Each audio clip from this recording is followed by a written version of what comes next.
introduction? Yes. Hi, I'm Kate Mackay, Associate Film Curator here at the Berkeley Art Museum and Pacific Film Archive. And I'm delighted to welcome you to BAM-PFA's Watch from Home live streamed conversation and Q&A for Matt Wolf's compelling documentary, Spaceship Earth.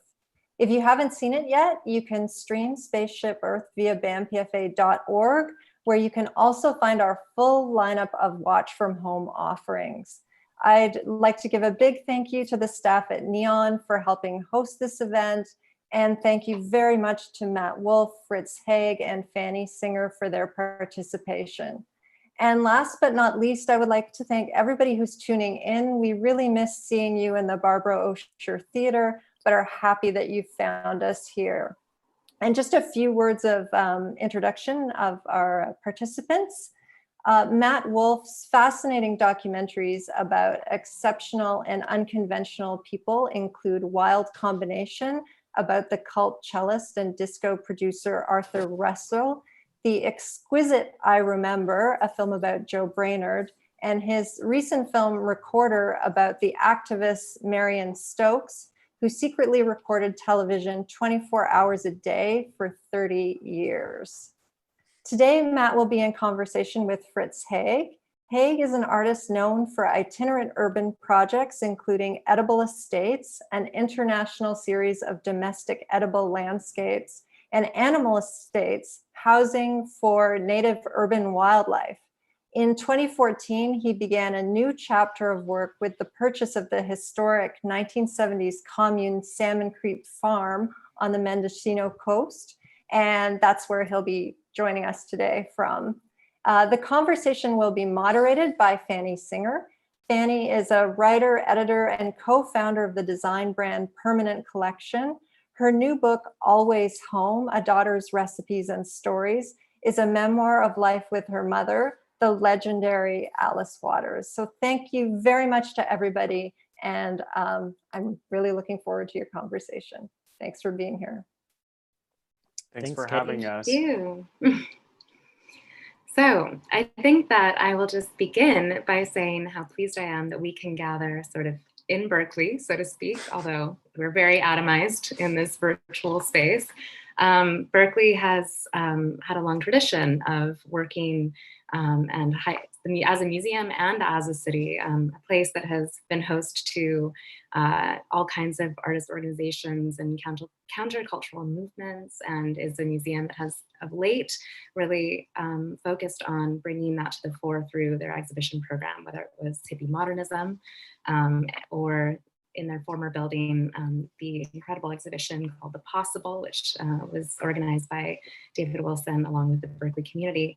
But it feels like a good place for us to discuss this film that Matt has made, which even though some of us were kids and remember the Biosphere 2 being this very sci-fi and very pioneering scientific project, it had its roots in places that I did not know about until I watched Spaceship Earth. So in the counterculture and in experimental theater and art. So it is also a great pleasure to have Fritz with us to discuss this film, because I couldn't think of anyone whose own experience tracked along some of these themes more closely. And so when Matt asked me if I might want to speak out the film in some capacity with him, I thought immediately about Fritz. So it seems like a perfect combination.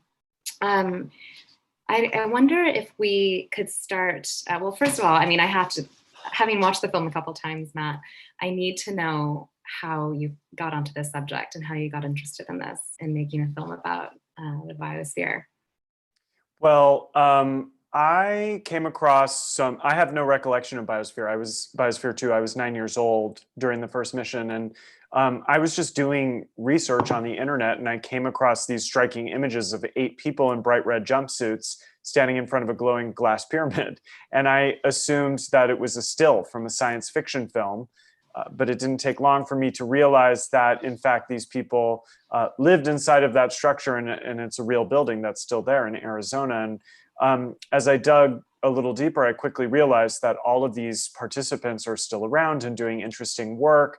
And I soon learned about this really fascinating prehistory about a countercultural group called the Synergists, who are based in New Mexico at a commune called the Synergia Ranch. And they really defied all sorts of cliches and tropes of hippies or even of the countercultural back to the land movement. And one thing that distinguished them is that they were involved in doing enterprises. They identified as capitalists, which was unusual for that type of group, but they were also artists and theater performers.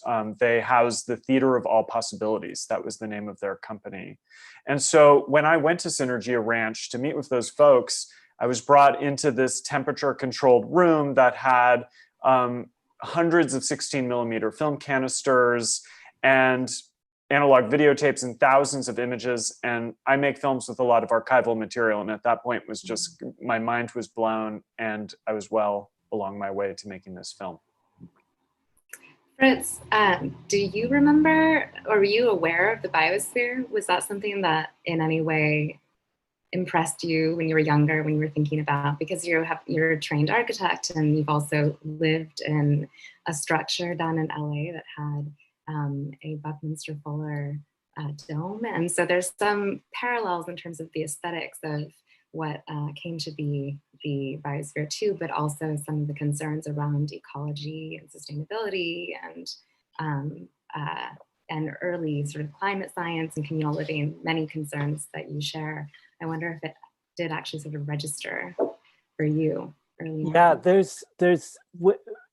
when I found out about Matt's new movie, I was so excited. And I watched it right away. And I actually watched it the night before he even got in touch about doing something, because a friend shared it who thought, oh, Fritz, you really need to see this. And I was about to text Matt, and I heard from him about doing something related to it, because there is all of this incredible crossover with all these different chapters of my life and work.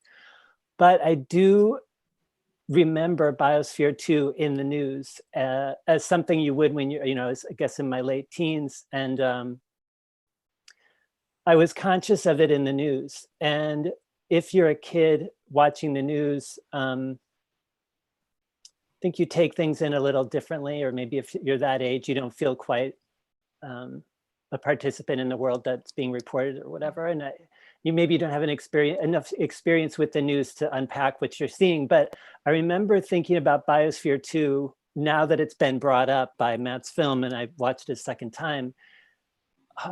It's crazy. It was just such a crazy thing to be presented in such a reasonable way, in the mainstream media. And I think it penetrated the mainstream media in such a funny way because they did something so absurd, so incredibly absurd in such a serious way. And that is art. That is like how art functions. And the other way art can function is doing something very serious in a very absurd way. You can't do both. You can't do something absurd in an absurd way or serious in a serious way. It doesn't work. But the way it functioned in our mass consciousness was like an art project. And I don't think that was, people were aware of that, or obviously aware of where it came from, which is from a theater troupe. Yeah, Matt, I think that was really important. Matt, will you tell us more about just the theater origins? I mean, it's the fascinating genetics for that later project to come out of. And I think if you can speak more to that, maybe we can even look at some of the slides that specifically show the theater of the possible, of all possibilities. Yeah, Russ, if you want to show, that would be great to look at images. So this is the Geodesic Dome that the Synergists built as the kind of nucleus of their ranch. And the idea of being called Synergists and naming Synergia Ranch as such is a direct inspiration from Buckminster Fuller, who these guys met in the 1970s. And they used his geodesic model as a kind of, a symbol of sustainability, but also I think it's summarized their philosophy as a group, that the sum is greater, or the whole is greater than the sum of its parts. They really hated the word commune and instead used ranch, but I would characterize them as a intentional community in the context to the back to the land movement. But one ethos they had was they were anti-drug and they were workaholics. And these are images from the Theater of All Possibilities. Kathleen Gray, along with John Allen, the sort of leader of the group, founded it. And they did theater not only to experiment with group dynamics, but also to contemplate the gravity of history, to really explore archetypes, and to also, in some ways, project the work that they might do. Some of these images showcase kind of extraterrestrial ambitions, looking at catastrophic states of the planet. Others are, reimaginations of historical dramas like this. And this is the Geodesic Dome in which they performed at the ranch. And, part of what really struck me is this idea of an experiment, and the idea that an experiment can be many different things. It can have scientific rigor and operate within the expectations of academic scientists or governmental agencies. But Kathleen Gray, the founder of the Theater of All Possibilities, once characterized this group's activity as a lifetime experiment. And that really intrigued me, the idea of a group of people coming together as an intentional community and even as artistic collaborators, and not committing to one single project, but actually considering their life to be the project itself.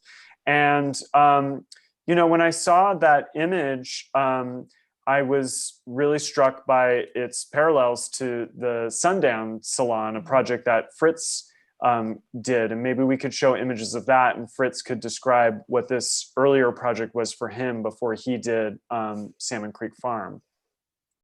Yeah, the parallels are interesting. I mean, superficially, they're pretty obvious in terms of the Geodesic Dome.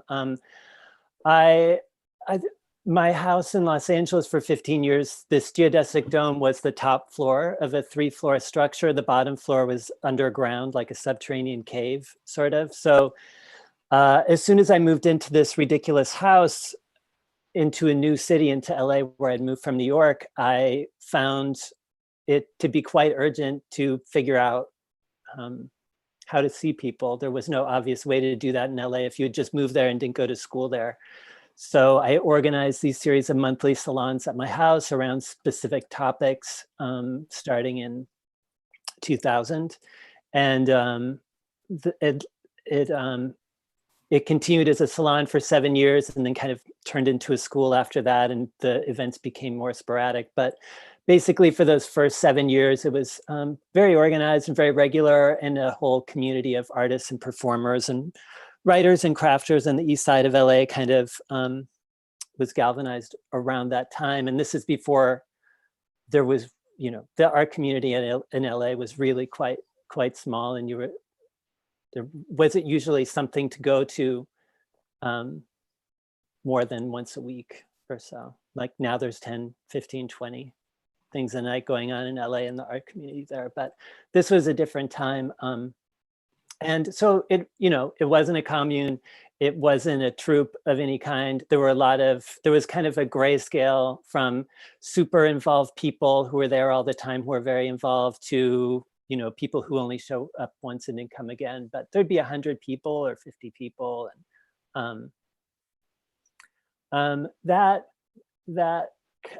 and it was just all catalyzed by this desire to find community, really, to find people. And in the process, I think it started a precedent for my work in general, where I found I was needing something or wanting something or wanting to do something, and then just finding out who else wanted to do that thing and then doing it. So you find your collaborators based on mutual interests and proximity. And that was true later for the garden projects, and certainly for Salmon Creek Farm, where I am now. in a way, the Dome in LA was kind of like my starter commune, like training wheels or something. Like, you know, it was 15 years of being deep into an arts community in LA and then traveling almost exclusively for almost 7 years and gathering more community, and then coming to a place like Salmon Creek Farm, which has this big extended community and not really full-time residents, at least. At the moment, though, with COVID, the place is changing. So it may kind of settle into some, you know, it might become something a little more settled right now. But the dome, the geodesic dome, was something I stumbled into. I didn't look for a dome. This house appeared and I got it, and it affected my life. But you do have a special relationship to Buckminster Fuller in terms of as an architect and engineer and someone who thought about as a kind of pedagogue and thinker, no? I mean, you wrote this piece on Dymaxion House for the Sun Paper Journal. And yeah, but that didn't come to me until I was in the house and I realized what I was in. It's like, okay, I'll buy this dome, cool. And then it came with all this baggage of like, you can't live in a geodesic dome without having a whole, shelf full of Buckminster Fuller books, and you have to, you go deep. I mean, it just turned out my work became very connected to a lot of his, just his basic principles and directions of interest, way about thinking of our collective global occupation of this planet is like this kind of consciousness. But yes, I became deeply obsessed with him, and coincidentally, and I only found this out after I bought Salmon Creek Farm and settled here, I found out from the communists who formed this place that Robert Greenway, who founded it, was a friend of Buckminster Fuller's. And the first structure here was the Geodesic Dome, of course, for a commune in the 70s. It was like de rigueur, you had to have your dome if you're gonna start a commune. But they had a commune that was a dome that was a big open metal tubular structure. And that was their only enclosed space. It was their kitchen.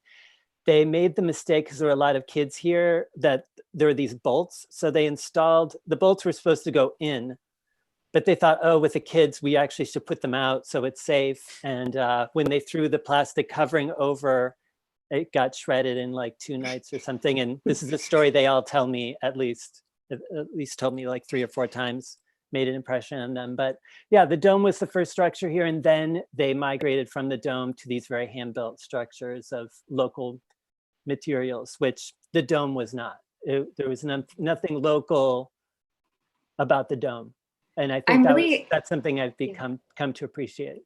One thing I should mention is that I failed to explain that the Synergists and their Synergia Ranch was named after Buckminster Fuller's book, Synergetics. And also, if we could show some images of Biosphere 2, just if people haven't seen the film yet. It also really resonates with what you're saying, Fritz, just in terms of like the Geodesic Dome in LA becoming a nucleus or a pilot for a much larger ambitious project, and then Biosphere 2 expanded through geodesics and the philosophies of Buckminster Fuller as well. This is the farmland where they would feed themselves, a half-acre plot of land. But I also should mention that the title of the film, Spaceship Earth, and this is the first image I saw that compelled me to make the film. The title, Spaceship Earth, is, for those who don't know, Buckminster Fuller's book, Operating Manual for Spaceship Earth, but it's also a Epcot amusement park ride. The cartoonish geodesic dome at the center of Epcot is, it's an amusement park ride in which you can look at progress in the future through the eyes of Walt Disney. So that combination of theme park theatrics and like earnest countercultural idealism about sustainability is really at the core of Biosphere 2, and that title is part of it. So there's all sorts of Buckminster Fuller resonances between both the things that we've done and the work you're continuing to do, Fritz. One of Yeah, the one things thing that I, to mention oh, sorry. related, and this related to Fanny too, in terms of just having Fanny as part of this conversation, which I think is interesting, is, and this struck me a lot today, just watching the documentary for a second time, is back to the landers, making Synergia Ranch, and then leaving the land. And I think there's no word for, you can be a back to the lander, but what does it mean to leave the land, which they did in all ways, like making a ship and going on the water and traveling the globe. And I think this dialogue between, or this tension between the Geodesic Dome, what it represents in terms of global thinking and globalism and placelessness, how that relates to back to the land and rootedness and a sense of being connected to a, terroir, to a physical piece of land. And this is something I've been thinking a lot about, committing myself to this piece of land as ever long as I'm around, versus Biosphere 2, which was placeless. You never got a sense of where it was. It could, of course, quite literally have been anywhere on the planet, and it wouldn't matter because it was meant to be a spaceship in a way. But I think this idea, for me, the kind of stewing on this topic right now in Matt's film, the central tension for me is around, currently is around globalism versus back to the land or some connection to the local. And this is the connection to COVID too, in a way, as we shut down and stop moving. I mean, I think it's a huge consideration for us right now, is understanding how our globalism has to some extent condemned us in this moment, and that we are finding greater resilience and ability to sustain ourselves and stay healthy and survive if we have these really localized communities that are supporting one another, whether it's farming or other types of skilled labor that was so important to back to the land communities in the 70s, whereas which bore the Whole Earth catalog and emphasis on having the types of skills that could allow you to survive and not just survive but thrive in a space that was detached from a global network. And you have then these people like the synergists who are doing that really at the Synergia Ranch. And then, I mean, it's the dissonance there of then going into business too with an oil tycoon to produce essentially what is like a type of spaceship so that life can be sustained once Biosphere 1 is ruined by, well, capitalism and oil consumption and all the things that are embroiled in there. I mean, I wondered actually, Matt, if you wanted to just speak to some of the really profound conceptual tensions and even ideological tensions that undergirded that project and how you decided to deal with them as a director and draw out those narratives, because there's so much going on in that film. I mean, it could almost have been 10 films, which was kind of amazing. Everything from the Heraclitus voyages to the Back to the Land and Synergia to the Biosphere experiment. So I'd be really interested to hear how you untangled all of that. Well, I did it in collaboration with a lot of people, including my producer, Stacey Reese, and my editor, David Teague. But I think there was a lot of just literary metaphor laid out on a silver platter when you deal with a story about a group of people who have an ambition to literally reimagine a world. And they have a particular ethos and philosophy as a community of collaborators who are able to achieve something that's truly wild and beyond imagination, but that in the eyes of the public, that project fails. And not to spoil the film, but there's a contemporary political foe who literally takes over the miniature world they've created. So in so many ways, the project functions as a metaphor, and all the kind of human forces that threaten our survival on the planet are at play in the management and perception of this project as well. So I think something that really interests me about the story was this kind of model of conscious capitalism. You could say that's contemporary terminology for this idea that business enterprise and aspirations for environmental sustainability can combine to successfully protect our future. And I'm personally very skeptical that capitalism will save us. And I imagine most people who went back to the land in the 1970s felt that same way. But I think the film, at certain points, particularly the launch of their Heraclitus ship, and even as seeing the kind of spectacular construction of this enormous and beautiful building, it really struck me of just, I was in awe of human achievement, the things people can accomplish if they put their minds together toward a common goal. But I also knew that the film was very much about the limitations of that, and that this particular model in which this group worked through the kind of fortunate synergy with this oil scion, there was an expiration date for that. And that this particular model of conscious capitalism, I feel, is not tenable in our contemporary world. But, I really responded to the idea of a working model that this group had, which is that small groups are engines of change. And it speaks to this idea of globalism and localism. But I think what was really at the core of this project was futurism, was a deep investment and curiosity about the future. And so I think it's interesting to think about futurism at this current moment and what tenable models are for imagining viable futures, particularly when we're existing in the context of a catastrophe and facing further inevitable catastrophes that will make it impossible for us to. Thanks, Matt. I mean, we're in a catastrophe context facing even more catastrophes. So the idea of totally futurism, reasonable line of thinking, Matt. I think we. I mean, futurism is very relative now. I mean, so those were all things conceptually that were going on in my brain, but also just part of my interest in this conversation is thinking about intentional community and also trying to understand that as a project. And that's part of what interests me thinking about Salmon Creek Farm, which I don't know if we clearly explained, but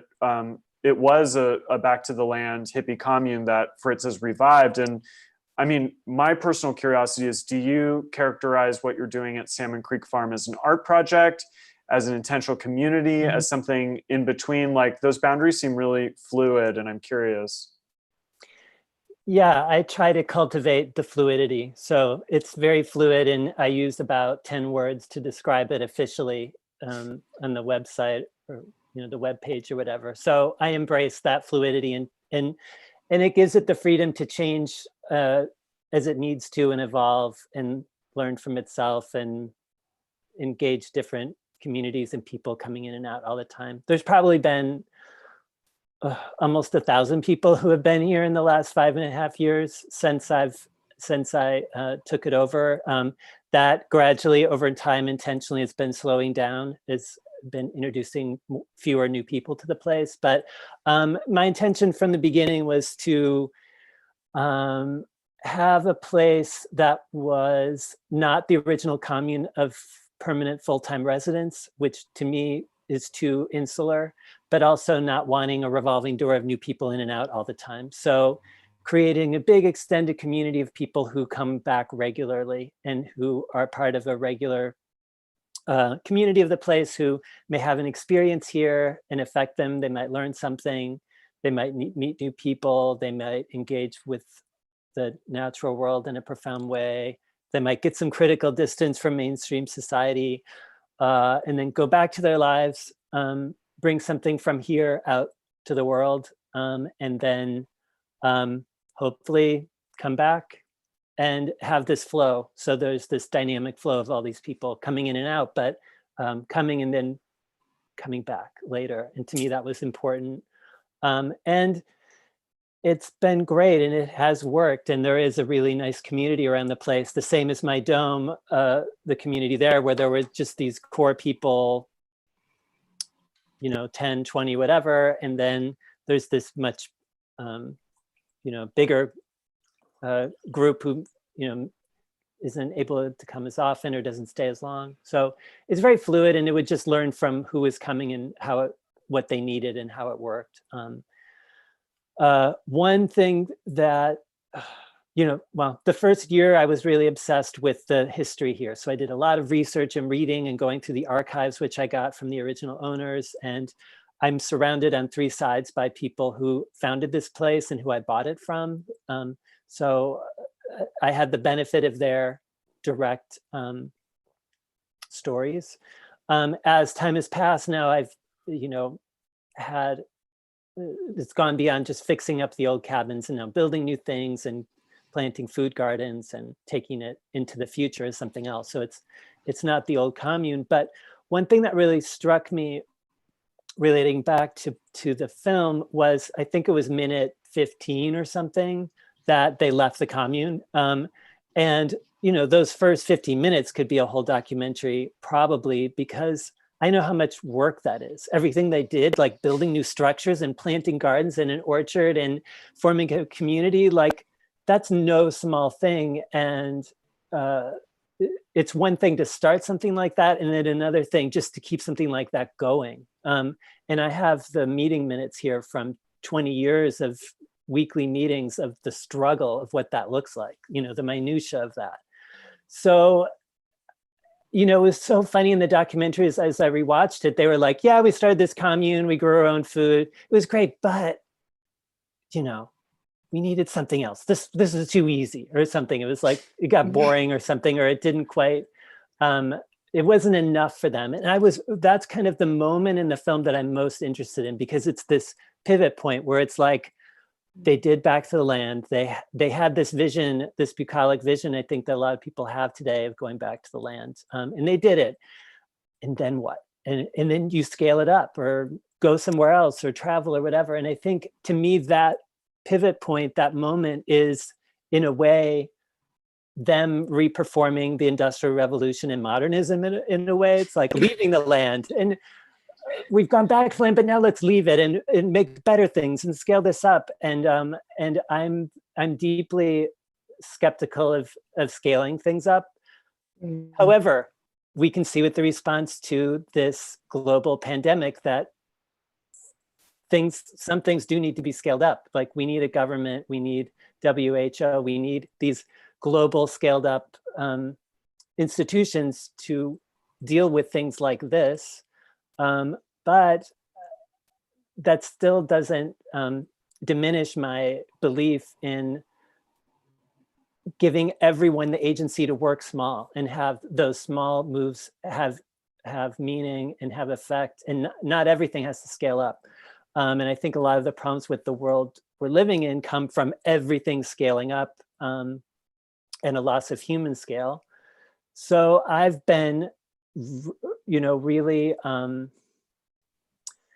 very consistently desirous of keeping all my projects small and modest. The front yard vegetable gardens that I did in 15 cities over 10 years, and the animal estate structures, and the gatherings at my house. And, all my work, my whole life has been taking kind of antiquated, kind of historically grandma type activities and making them our projects in a way, and keeping them small. And there were a lot of moments, like especially with edible estates, when it was hitting at a time when there was a revived interest in, or where food was coming from, to scale it up. And it's like, well, if you scale it up, you just get like a monoculture, global industrialized food project. That's what scaling it up looks like, So I think, to me, the whole point, the essence of it, was smallness and slowness. So again, yeah, I'm curious about that moment when they left and then building the ship. And that's when, and then they started to establish all these global projects. And it was interesting because I had that experience in an opposite way. I spent the 8 years before coming here just living on the road and having flights a few times a week, and getting on this contemporary art train, which required past tense, required you to be on the road all the time and always traveling, especially for the kind of projects that I was doing, which didn't require a studio, which, doing work on site. But so I had that experience of being global before I then came here. So I can come here and settle in and not feel like I'm missing anything. And I think for the kids who settled a commune in their early 20s, after a certain point, you're like, well, I actually do want to see some things and establish myself. So it was a different order. I think just rewatched the really wonderful Little Freeze documentary that was made about Salmon Creek Farm several years ago, not long after you first moved onto the land, and just actually hearing from some of the original communards about how little time they spent at Salmon Creek Farm. I kind of had forgotten that for some it was only 4 years. You know, it wasn't like 20 years, or I know, you know, Moonlight was there for longer, but there were some instances in which it was clear that these people were very invested, and that for them, Salmon Creek Farm had been an incredible experience, but the project was a utopian project of communal living, just wasn't functional. And that's actually something that I was so curious, Matt, in watching the film, just about more like how the dynamics within the biosphere had worked over 2 years. Like we get these glimpses of, it's almost two narratives and two groups of people. It's like the synergists who bore this project, and then it's this other group of people who are, only one of whom I think was one of the original synergists. Is that right? Mm-hmm. Yeah, that's correct. And then, go ahead. Yeah, and it's something I'm curious about with Fritz, and a question I have too, which is about leadership. And in the film, there's a central leader named John Allen, who really is the archetype of a kind of gregarious countercultural figure who brings together a group of outliers to pursue global projects. And so John is a kind of mercurial figure in the film who galvanizes this group, the Synergists, but also becomes the de facto kind of inventor of Biosphere 2 and the manager of it, alongside with a kind of co-CEO. And it's really him who fosters the relationship with Ed Bass, the oil scion who funds everything. And so I think that model in the commune was straightforward in the sense that it was a work democracy where everybody pursued enterprises and learned how to do things. But John provided a clear and model of leadership and created the ethos and philosophy of that. Once Biosphere 2 started, the Biospherians were more like astronauts in a sense. Mm-hmm. They later were kind of ridiculed for not having academic credentials, but to me, it's a little confusing why a kind of academic scientist would choose to live for 2 years doing a bunch of farm work and doing all these observations and data collection and being part of a human experiment where people make pilgrimages to look at you. So these people had a lot of learning by doing tangible field experience, whether it was through ecology or marine biology. One of them was an established doctor, but an eccentric, who had a lot of research related to aging and longevity in low caloric, low nutrient diets. But it was an unconventional group. And as I understand, there were two captains, similar to how one might run a ship, but that there was a mission control, similar to how an astronaut would be guided from outside. And John Allen was at the center of mission control.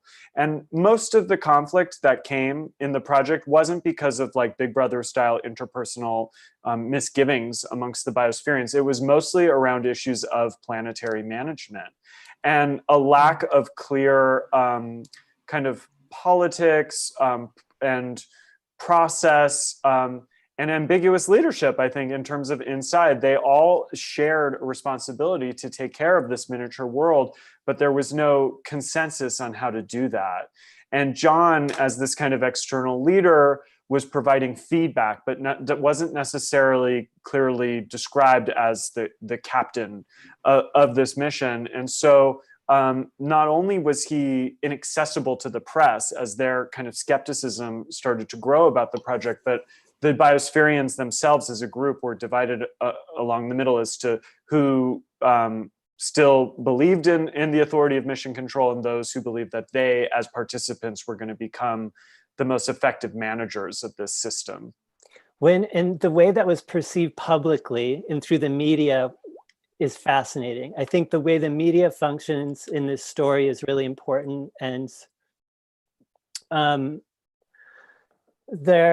favorite little clip is the news reporter from ABC News who's reporting from Biosphere and saying, it might seem like a normal science project, but there's a dark underbelly here. It turns out these people were in a commune, and that was it. Like, and commune at that, I think at that time had more cult-like connotations, and I think that idea that there was something untoward happening behind the scenes, or that this came from unsavory characters, or it's, as soon as you make a story that big, you're a target then for that kind of scrutiny. But there was like the idea of who were these people and where did they come from, and also what were they doing and what were their expectations, and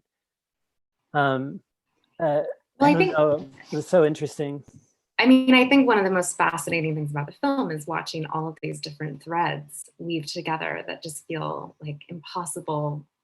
It feels impossible that they could possibly be contained in the same narrative. Like, to have all these different interests and also ambitions. And I mean, clearly the second they contaminated the biosphere with external, oxygen, they lost some of its like original aims, what I would imagine of it being like a totally controlled environment where we do, not interfere with anything. And that you speak to that, and how, like, is it still a science experiment? Was it ever a science experiment? Was it just a human experiment? Was it, I mean, all of these questions that are opened up in the course of the film, and, impossible to answer really, because I don't think, it seems unclear what leadership even wanted to get out of it at a certain point. It's like there were a lot, John Allen had seemed to have been, or is still an incredible scientist. Like, he really did a lot of research around climate and architecture and engineering, and had a deep knowledge base, but how that was actually going to apply, and especially at this extremely scaled up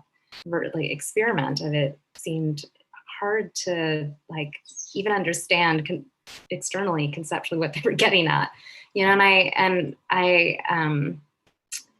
I don't know, I just find it, at some point I'm like, I wish they just called it art, like there's so much aestheticization of what they're doing. I mean, from the outfits that they're wearing through to, the beauty that they're creating within the space, the way that they're performing for audiences, the way that they had to conceal, at least the core group within it, how they had to conceal their kind of radical history.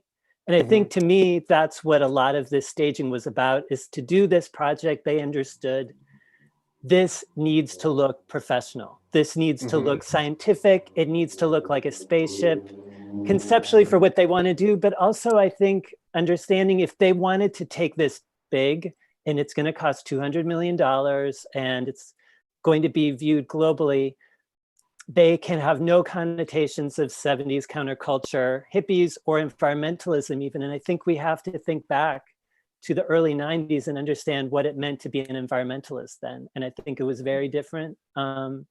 And you could argue some form of modern American environmentalism was born in the early 70s after Rachel Carson's book in the late 60s. Like, there's a nascent environmental movement that is fringe, that is not mainstream, that is, at the time of the first Earth Day, getting global consciousness. But I think still in the early 90s, it's beginning.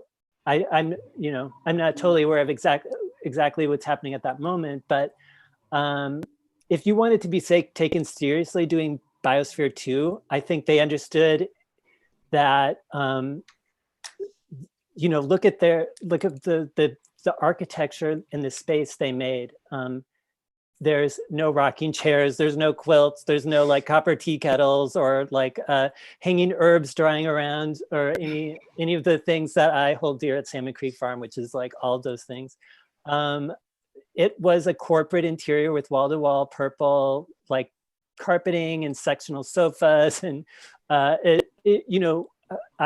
my whole life has been consumed really with placemaking and understanding the relationship between making a place and how to welcome or facilitate or accommodate certain activities, or to create the world that you want. And I think if you look at the world they were making with Biosphere 2 and that architecture of those spaces, these were people who needed to absolutely like jettison all those like hippie vibes, except for the dome and the geodesics, obviously, which gets back to this early architectural point I was making, like that friction there that the film gets at between where the hippies came from and where they went is tied up in the dome, and is tied up in globalism, and is tied up in placelessness, and is tied up with what a lot of the hippies became, which is yuppies in the 80s, and where we went societally from that moment of questioning in the late 60s to, to today. But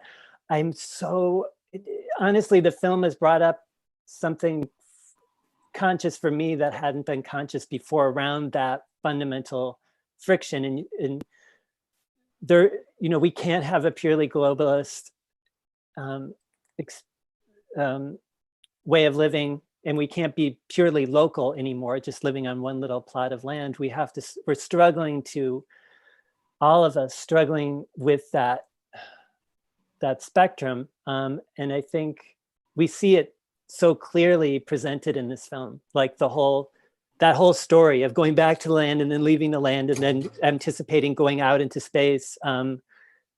It's crazy. It's beautiful. It's like poetry. It's a beautiful poetry project and a poetic art project. And I agree, Fanny, like if they had said, okay, this is theater, this is art, this is performance, that wouldn't have captured people's imagination though. I think this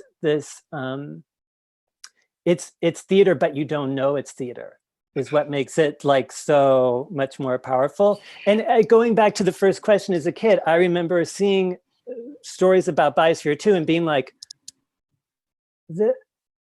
there's something here that's not quite right. Like, news story. 8 people are going into a sealed environment for 2 years. It's like, what? Like, this is crazy. And I think the kid understand the kind of craziness of that.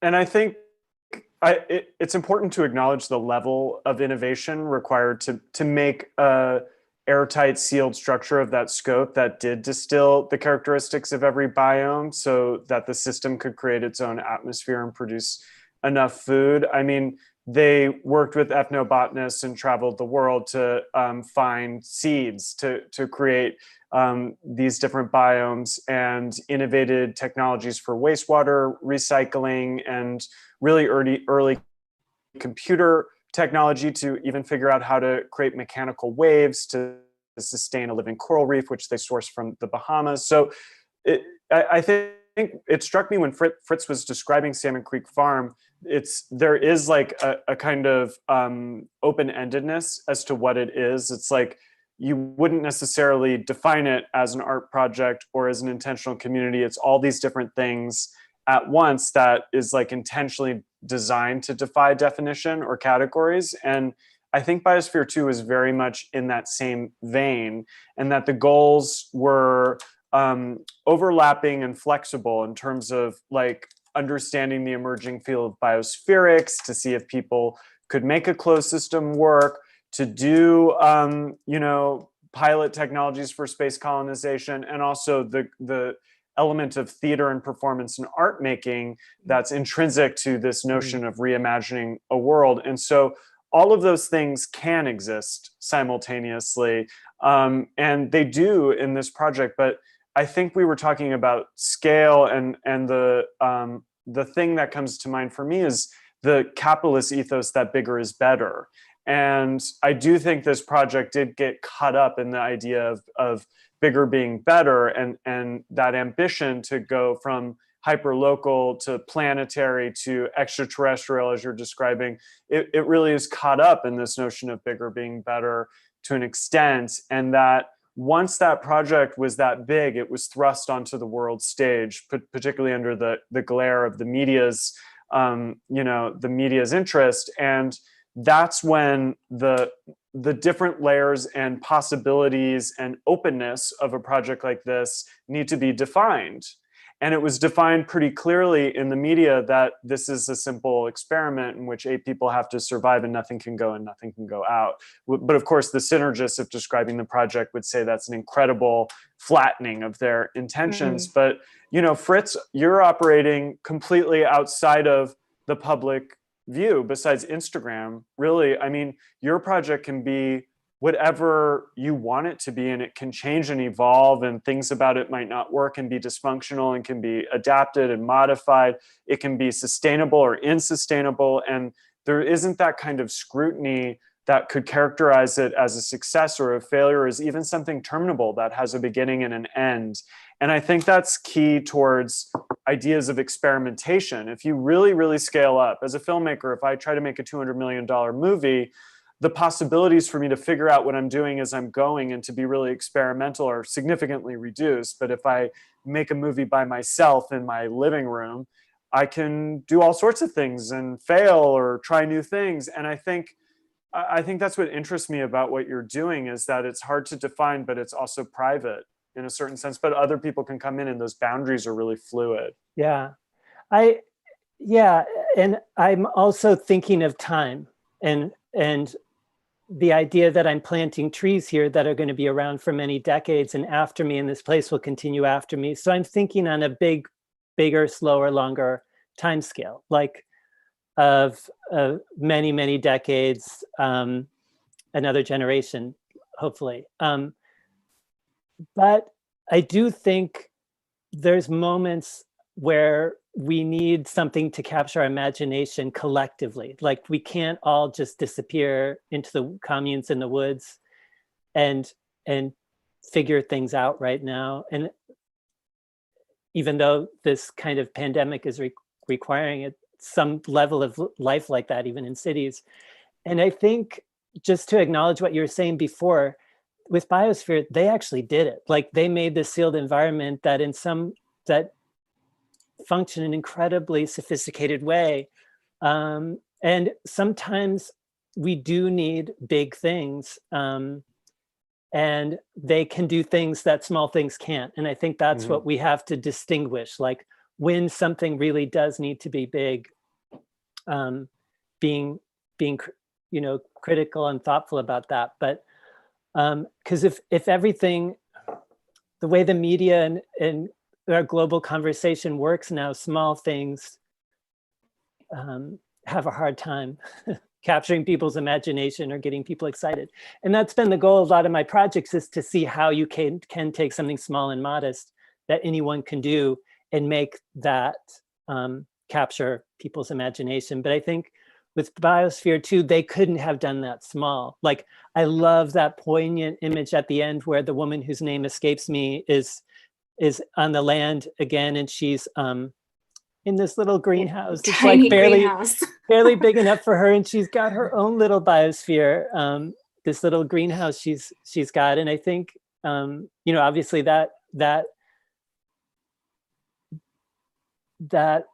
living on that piece of land in a modest way wasn't enough for them, and this big project needed, you know, $200 million.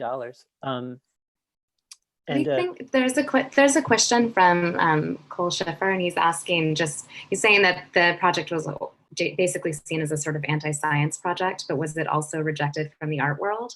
And just, I think honestly at the time, or at least my understanding is that it never really, everyone was taking it as a science.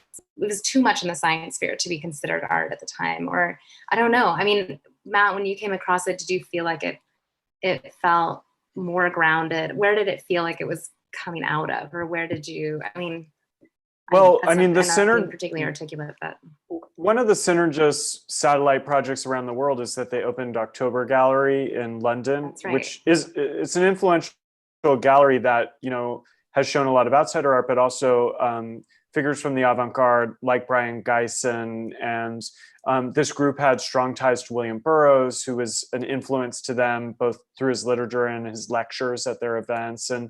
But they do not fit into typical categories of the avant-garde. They certainly weren't a group that had support from the art world. They were outliers to all of these established categories. But I also think this the kind of interdisciplinary activity that we take for granted now, I don't think was in vogue or even realistic at that time. But I do think that they did become more mainstream in a way, and that I don't think that I don't think the cultural sphere was looking at it as something avant-garde. I think it was perceived as a mainstream project, and as a science project. Yeah, amazing that October still exists. I mean, it just celebrated a 40th anniversary. It sort of coined the term trans vanguardism, that it was really trying to pioneer something in the art world and existing the whole time, like alongside biosphere, which is really just extraordinary to consider how like those projects were, how John Allen especially, I think, had his finger in all these different pots. I mean, and that these things were vital strands and remain projects that he's still involved in. But imagine yet they had to be sort of effectively siloed in order for any one of them to be taken seriously.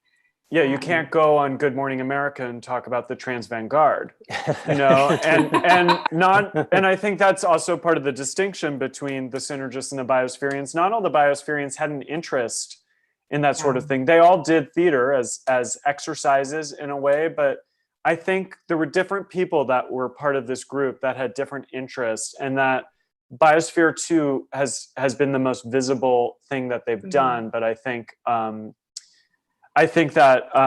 the avant-garde aspect obviously intrigued me, and I think they did have to hide it when they entered the mainstream. That's so interesting. I think that I've had some experience with that, starting out in the Geodesic Dome like I did, and then doing this mainstream project like Edible Estates that required me to do that, like to be on national evening news, to really like do a project that's going to talk to a broad audience, which was their intention and which was my intention. You have to understand what to bring forward, and what you can leave behind is merely the soil that the thing grew out of. Like, you don't have to bring that along with you when you're presenting it publicly to people. And I think that's powerful. Like, I think we need artists who work like that today, artists who can understand how to speak to a mainstream audience and how not to always talk into the same insular circles in language that most people don't understand. I think we need, like desperately today, people operating culturally at a really high level who are talking in an accessible way to everyone, and not just siloed off into our little insular dialogues. And I think, sometimes you do have to make a big grand gesture to really grab people's attention. And to do that, that crosses, religious and political and geographic lines is always been hard, but it's even harder now. And there's very few pathways to do that. There's very few channels. And to be able to do that is, I think it's important. I mean, I think one of the most resonant things about seeing this Biosphere project and the intentions behind it was how it was about it was a human project. It wasn't nationalist. It wasn't, it was about bringing people together around a common aim of healing a planet or figuring out solutions for a planet that was under duress. And I feel like there's something of diversity, when yes, of course, that's a glaring thing to us. And that's like, the one of the newscasters says like an incredibly ethnically diverse like group, and it's it's a bunch of white people. Well, it's actually something that I would like to talk about. I think it's interesting because a lot of the 1970s Back to the Land movement was predominantly, if not exclusively, white. And that was certainly the case for the synergists. And I think that blind sight continued as they staffed and populated their larger projects and enterprises. And I mean, there is also a colonial aspect to going back to the land, as well as creating a ship and sailing around the world and starting businesses globally and space colonization. I mean, there's a colonial element to the projects. And also, I think that the whole idea is to reimagine a world, but there is a certain irony that the world being reimagined in both a commune or in a model society like Biosphere 2 kind of reifies the exclusionary power structures that already exist. And I think it's interesting to reimagine or revisit this movement, as Fritz is doing, with a deeper sense of racial oppression as well. I mean, I think that's one of the things that really strikes me about Salmon Creek Farm is the extent to which your openness about what it means and what it is also invites people of just every background, that there is and it's also, you've also absented yourself to make it possible for other people to come there. I mean, it's not like you've given it over to others, even though it is your project and you are at the helm. That it's been something from the beginning that you've placed emphasis on doing. I mean, just quickly, two things about that. One is I try to make some sort of vacancy at the center for people to fill, so that I'm not a John Allen. John Allen. I mean, I'm so ambivalent about any dogma or any charismatic anything. Like, I'm anti-charismatic in that way, but I think you need to keep a vacancy at the center, which needs to be filled by other people. That can be things that need to be done, platforms that need to be occupied, but keeping a room for people to get in there and move around. And then also, I just think a general queering of things, and that can be the people who are coming here, which I call queer-centric, a queer-centric place. It's not exclusively queer, but I think queer not in just the sense of the people who are here, but just queering the very nature of the nuclear family, society, groups of people, a relationship to the natural world, how institutions function with labels and identities. And, I think all of those things, going back to Biosphere, I was really conscious of just looking at how those function there, and how much of yourself you need to get rid of to be able to be presentable publicly to a big mainstream audience. I think is interesting. Like, people, there's inevitably parts of you have to shed. We see that out in the way people present themselves on Instagram, and Speaking of shedding, Michael Albo asks whether you feel like this film is a correction of the bad press that the synergists received for years, and just how you actually earn the trust of them in order to get the footage and portray them as they are, warts and all. Yeah, I don't think it's, revisionist or trying to critique the media per se. I think it's a reappraisal of the project, and I'm really interested in hidden histories or forgotten histories that are ripe for reappraisal. I mean, I think the project's implications in regards to catastrophic climate change is very prescient, but then of course now we're all quarantined like biospherians, so it's taken on this other kind of uncanny prescience to it too. But I'm interested in when anything is perceived in black and white terms, and this project was most certainly labeled a failure. The ambition and scope of it is so huge. I mean, I'm very skeptical of the idea of something simply being a failure, and was very interested in the ambiguity and ambivalence of the people who were part of it, and of trying to translate the vision behind it, because I thought it got really convoluted and lost in the mainstreaming of the project and in the media's rebuking of it. So in terms of earning trust, like literally saying what I just said, like I have a desire to reappraise this story. You filmed 600 hours of footage of your life's work and nobody has used it. And this is an opportunity, and I take the responsibility seriously. I've never made a film in which I aim to take down the subjects who are entrusting me with their story and their material. It's not really my interest. And I know that the media really wanted to take down the John Allen and the synergists, and it just wasn't my prerogative or interest. I'm sure there's a tell-all version of this story, but why would people whose life's work of this level of ambition and determination, who were completely rebuked in the mainstream media, now operating with relative kind of invisibility, why would they open themselves up to that? And why in the world right now would I want to do a hit job on those guys? Right. So, I mean, there's people who want to do that, but I don't really get it. And I think the spirit of the project is really idealistic. And I never thought I would want to make like an inspiring movie, but I found myself becoming inspired by the material. I'm not like a motivational, inspiring person per se, but I think I found myself inspired by the building of the ship and the launching of the ship, and that became a kind of at the emotional center of my relationship.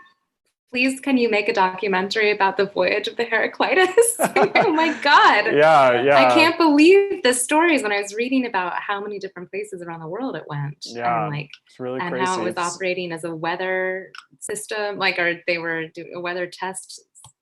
It still exists. Like a new group of young, yeah, amazing. A new group of young people are working to rebuild it. And it's maybe we'll take this one last question, which is just about the group, which kind of follows on from that, which is about the group's workaholism, which is also something that Fritz shares, I can vouch for, up at Salmon Creek Farm, and just about how their levels of the level of labor that's required to sustain these types of projects. And I think Fritz should answer that. It's obvious that a film requires workaholism, but I think for Fritz, like, the one thing I will say is I'm not accusing you. Sorry, the group, and like how obsessed they were with labor and work. I know that you worked very hard on the film, but I mean, what she's speaking to is just like to create a project like, well, all of their projects, the amount of just work that had to go into it, which was a striking feature of, you know, some of the footage that was incorporated in the film. And then also I know is a feature of how Salmon Creek Farm has evolved in the last 6 years. But I will say, and as a director, I do work with small groups and provide a certain level of creative direction and leadership to coalesce people's diverse skills.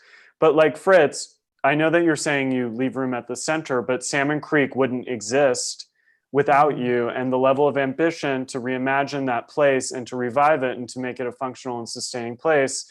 Like, it seems that you must take on a leadership position in terms of doing that and getting people with diverse skills to share that vision, right? Yeah, it's a gentle, I mean, this is after probably, you know, whatever, 2 decades of doing work or more that involves collaboration and working with a lot of people. So I'm familiar with all of the pitfalls of that. I'm working on trying to write kind of memoiristic, you're in the life story of living here, called The Dirty Work.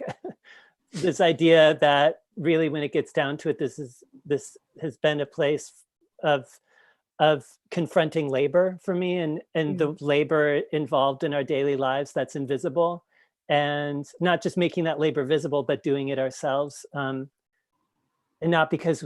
And then the privilege of deciding to do that and not doing it because you have to, but because you're drawn to it. So for me, the deepest meditation of all here, more than in connection with wilderness, more than community, is labor. And this idea of work and daily work. And it's funny because I feel like a lot of the energy that I would otherwise put into like kind of dynamic leadership role, whatever that is, I put into behind the scenes labor, and I just work all day, but doing things that give me pleasure. Just being outside working with my hands is all I want to do, and it's why I'm here. It's really what drew me here, and I just do that work, and it creates this place that people can come into. But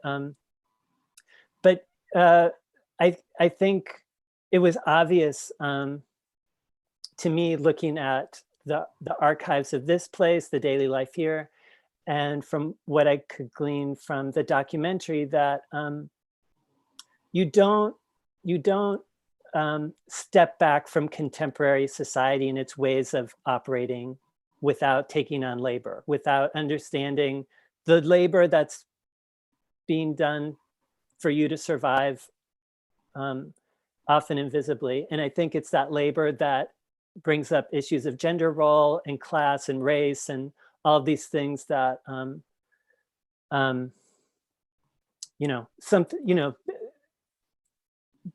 being at Salmon Creek Farm is not going to solve those problems, but what I am meditating on deeply is just that idea of labor and work and the people who grow our food and clean our rooms. And, I think it's been interesting with the pandemic, watching everyone confront their own labor. It's like, oh, I have to cook now. I have to clean. I have to do all these things that I had someone else do for me before. And that's been, I think, a great revelation for people to find, well, I don't know, great in terms of, I think it's at least a positive silver lining to this, maybe, as people come out with a deeper sense of appreciation around the labor involved with things. And I think people getting green produce in a city right now must be thinking, where did this come from and how wonderful, Yeah. One of my favorite scenes in the film is the vacuuming that is happening. Oh my God, that purple carpet. It's like, oh my God, great. Vacuum that purple carpet. It's so great. I always say I couldn't be a biospherian because I'm too lazy. No, you're not, Matt. Well, No, you I am. are a biospherian right now. We're all biospherians. I know, Yeah, I know. Well, come Well, I to think Salmon Creek Farm, Matt. We'll put you to work. Oh. Okay. I'll document. That's why you haven't been here yet. Well, this has been such a lovely chat. And thank you so much for your time, both of you. Thanks, you guys. Are there any Yeah, last thank you, things? Fanny. All right. Because I guess we're almost at 6:15. So shall we wrap? Yeah. Thank you so much, everybody, for checking out the film. And you can also get it from the Berkeley Art Museum and Pacific Film Archive. So I hope you can support them by seeing the film there, too, if you haven't yet. And the film is fantastic. It is really feels like an urgent, eccentric, creative, extraordinary achievement. So I think hurry over there if you've not already seen it and watch it. Thank You you. won't regret it. Thanks, Fanny. Bye. Thanks, Matt. Bye.